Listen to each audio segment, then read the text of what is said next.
আল্লাহি বারাকাতু। প্রিয় এইচএসসি 2025-26-27 ব্যাচ, 25 ব্যাচের হচ্ছে কিছুদিন পর ইসলামের ইতিহাস সংস্কৃতি প্রথম পত্রের উপর পরীক্ষা।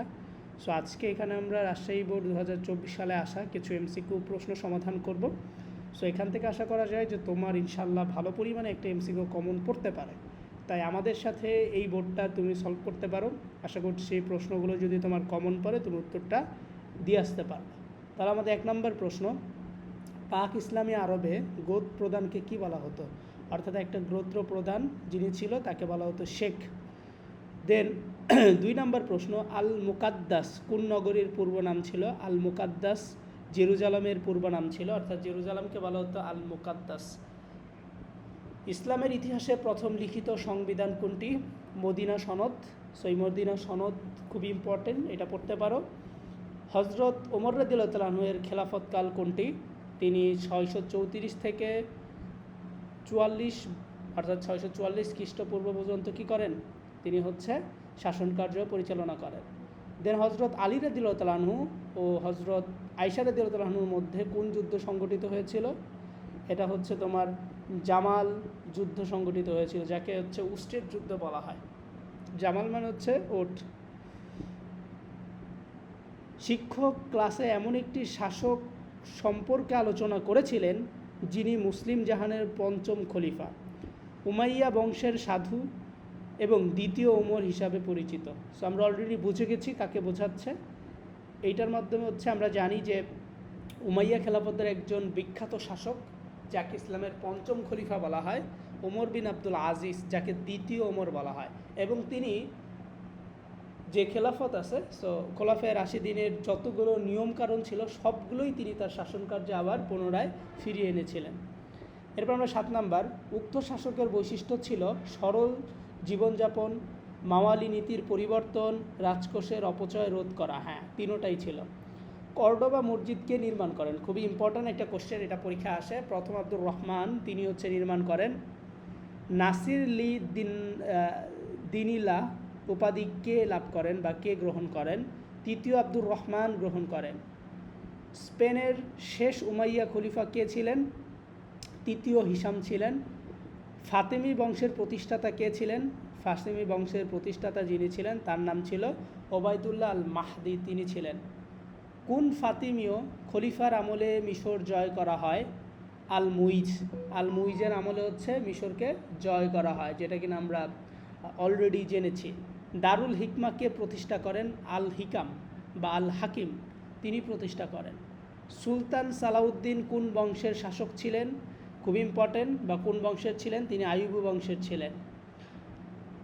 আরব উপদ্বীপ কোন মহাদেশে অবস্থিত? এটা প্রথম অধ্যায় থেকে আসা একটা গুরুত্বপূর্ণ প্রশ্ন। এটা হচ্ছে এশিয়া মহাদেশে অবস্থিত। নিচের উদ্দীপকটি পড়ে 16-17 নম্বর প্রশ্নের উত্তর দাও। রহিম সাহেব মক্কা থেকে মদিনায় গমন করে সেখানে একটি শক্তিশালী মুসলিম রাষ্ট্র প্রতিষ্ঠা করেন। এই ঘটনা ইসলামের একটি যুগান্তকারী ঘটনা হিসেবে স্বীকৃত। উদ্দীপকে বর্ণিত কোন ঘটনাটির কথা নির্দেশ করা হয়? হিজরত।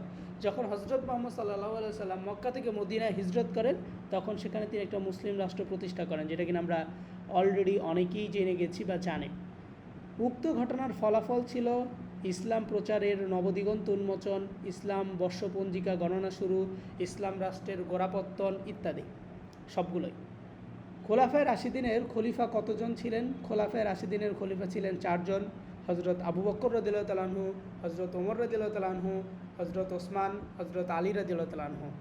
দেন আমাদের 19 নম্বর প্রশ্ন, ওসমান রাদিয়াল্লাহু তাআলা আনহু কত সালে খলিফা নির্বাচিত হন?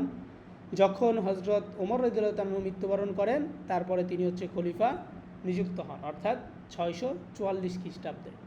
উমাইয়া খেলাফতের প্রতিষ্ঠাতা কে ছিলেন? উমাইয়া খেলাফতের প্রতিষ্ঠাতা ছিলেন মুয়াবিয়া রাদিয়াল্লাহু তাআলা আনহু। মুয়াবিয়া রাদিয়াল্লাহু তাআলা আনহু হচ্ছে তিনি দামেস্কে হচ্ছে এই উমাইয়া খেলাফত প্রতিষ্ঠা করেছিলেন। কাকে উমাইয়া বংশের প্রকৃত প্রতিষ্ঠাতা বলা হয়? আব্দুল মালিককে প্রকৃত প্রতিষ্ঠাতা বলা হয়।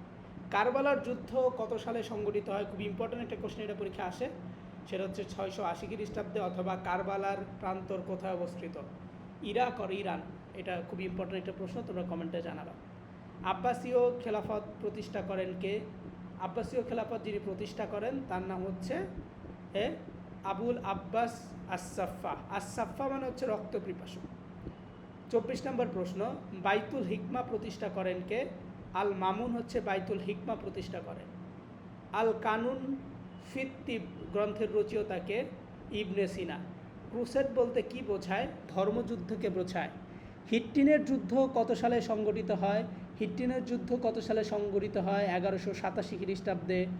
28কে অর্থাৎ 28 নম্বর প্রশ্ন, কে বাইতুল মোকাদ্দাস পুনরুদ্ধার করেন? সুলতান সালাউদ্দিন আইয়ুবী। কিতাবুল ইবার গ্রন্থের লেখক কে ছিলেন? ইবনে খালদুন ছিলেন। কোন যুদ্ধের মাধ্যমে হজরত মুহাম্মদ সাল্লাল্লাহু আলাইহি সাল্লামের সামরিক বিচক্ষণতার পরিচয় পাওয়া যায়? খন্দকের যুদ্ধের মাধ্যমে।